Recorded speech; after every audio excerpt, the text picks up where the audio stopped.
Hey there, creepy peeps, and welcome back to another Tuesday video.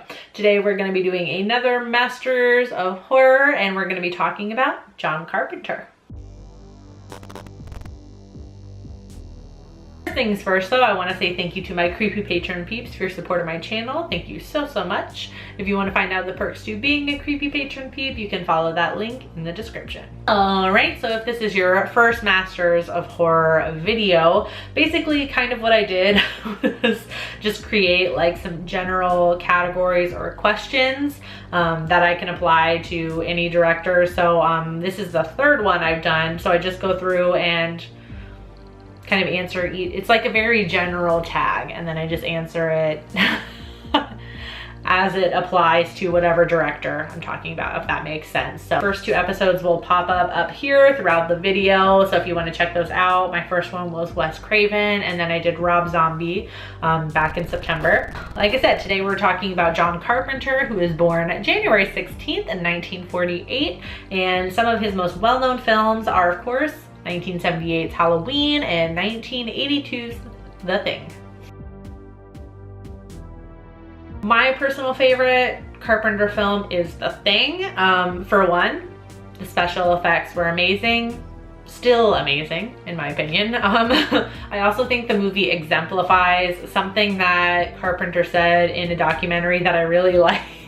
I mean, I've watched this documentary, I think like 3 or 4 times now. It's called Nightmares in Red, White, and Blue. In the documentary, he's talking about the different types of fear, I guess, that horror movies play on. Like it's always two different types of fear. There's fear of the other, whatever is out there, versus the fear of each other, like fear of what's inside. You sit around that campfire that we talked about earlier. And now the easiest story to tell and the easiest story that people will buy in the tribe is the evil's out there. Beyond the dark, beyond the woods, it's the other. That's what we all bought. That's what everybody bought. I think The Thing kind of takes both of those and blends them together very interestingly. So first we have the fear of, you know, this alien organism that, you know, turns itself into another living organism to blend in. So there's kind of like that fear of the other, because obviously this is something, you know, not of this world, something extraterrestrial, whatever you want to call it. Like I said, you know, you've seen the movie, it imitates a living organism to blend in. So once it starts imitating people, we kind of get this whole like, you know, the characters start to distrust each other as well, and they start to turn on each other. And I think it's a very nice blend of fear of the other and fear of each other. So I have a couple here. So I've talked about this one a lot, so I thought I would just throw it in there just to reiterate. It's from Halloween 1978. It's a scene that so many people have talked about, and they comment on how they like it. It's Bob's death in Halloween when he gets pinned to the wall, and then Michael does that iconic head tilt. It's almost as endearing as it is menacing. Also from They Live, 1988. It's the "I'm all out of bubblegum" line. I have come here to chew bubblegum and kick ass.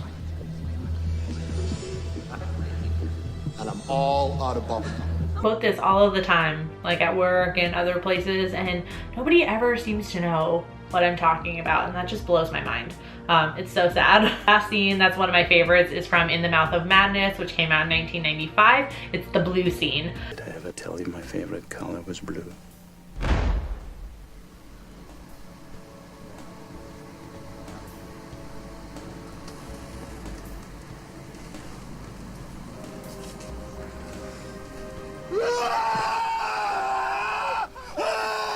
For one, it's kind of funny, like, as, you know, in a weird way, as twisted as that is.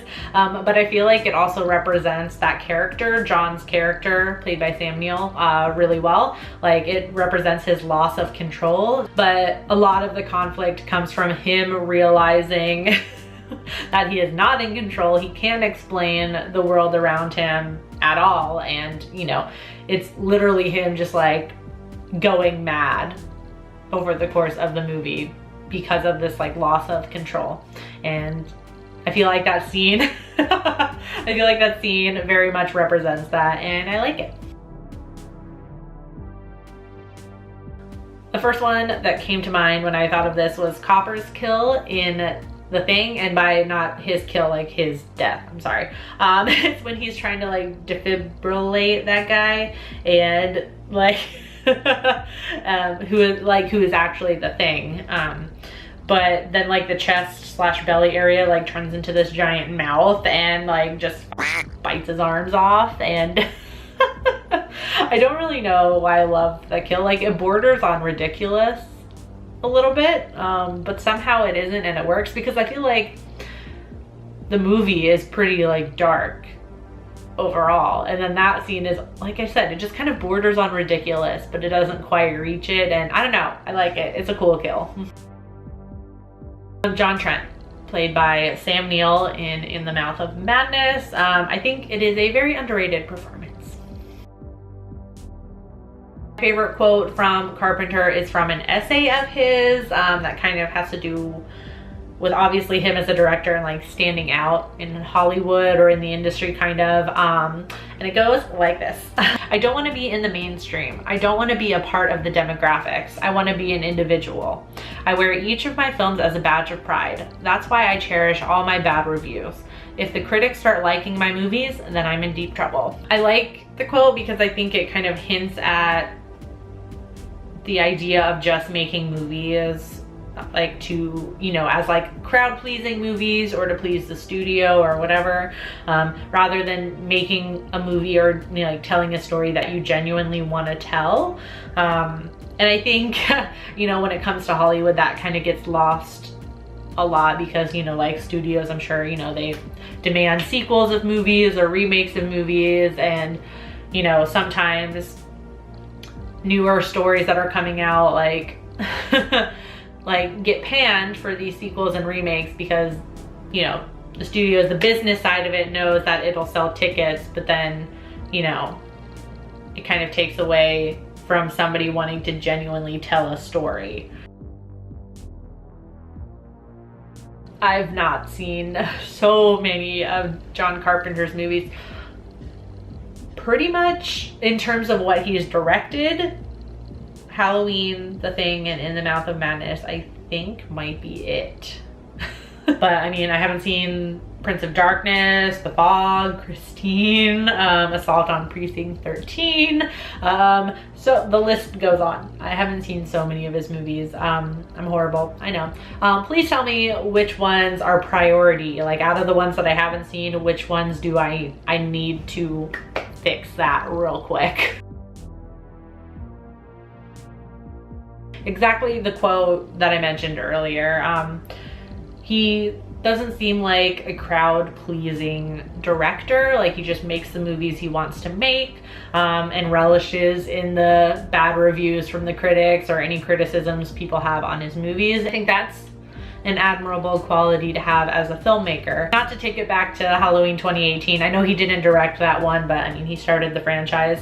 I think the toxic fans that came out of the woodwork for that movie, for the people criticizing that movie, can learn a thing or two from Carpenter on this one. All right, so feel free to kind of like answer the questions / prompts for yourself in the comment section, or let me know why you love or dislike John Carpenter as a director in the comment section. Always keeping it civil, please. We're just here to discuss movies, not to bash each other for our opinions. Hope you enjoyed this video though. If you did, please give it a thumbs up. Subscribe if you're new here and become a Creepy Peep today. I post videos Monday through Friday, and you can ring that notification bell down there to be notified every time I post a video or go live, even though it doesn't always work. Speaking of going live though, myself and Emma are coming back with Does This Offend You? It's gonna be on my channel, this channel, Nightmare Maven, Friday at 10 p.m. Eastern Standard Time. So make sure to join us, and I hope to see you guys there. Thank you so much for watching, and until next time, stay strange. Bye!